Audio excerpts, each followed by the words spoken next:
నా దేవుని దైవ జనాంగమా, మీరు మీ దైవజనుడు ఎట్లాంటి వాడో గ్రహించారా? అందుకే నేనేమో ఈమెను గనురాలు అన్నారు. ఈమె గనురాలుగా వాక్యంలో పిలువబడుతుంది.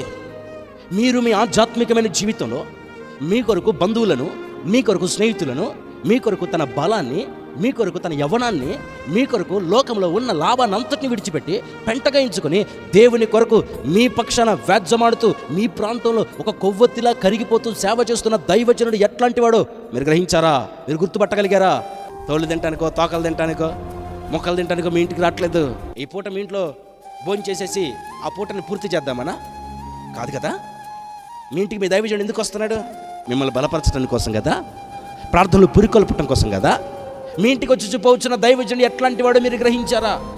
ఆయన ఉన్న రోషం, ఆయన ఉన్న వైరాగ్యం, ఆయన ఉన్న భారం, ఆయన ఏ దర్శనం చేత మీ ప్రాంతంలో మీ మధ్యలో నలిగిపోతూ భారంగా పనిచేస్తున్నాడో మీరు ఇంకా గుర్తించకపోతే ఎట్లా? ఓ దైవజనాంగమా, మీరు కానీ మీ దైవజనుడు ఎట్లాంటి వారో గ్రహిస్తే, ఎట్లాంటి మనసు గలవాడో మీరు గుర్తిస్తే, మీరు సంఘంలో ఒక ఆధ్యాత్మిక బిడ్డలుగా మిగిలిపోతారు, ఎదిగిన విశ్వాసులుగా మిగిలిపోతారు.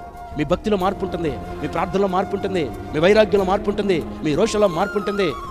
మీరు ఆధ్యాత్మికంగా పాత స్వభావం కలిగి ఉండరు.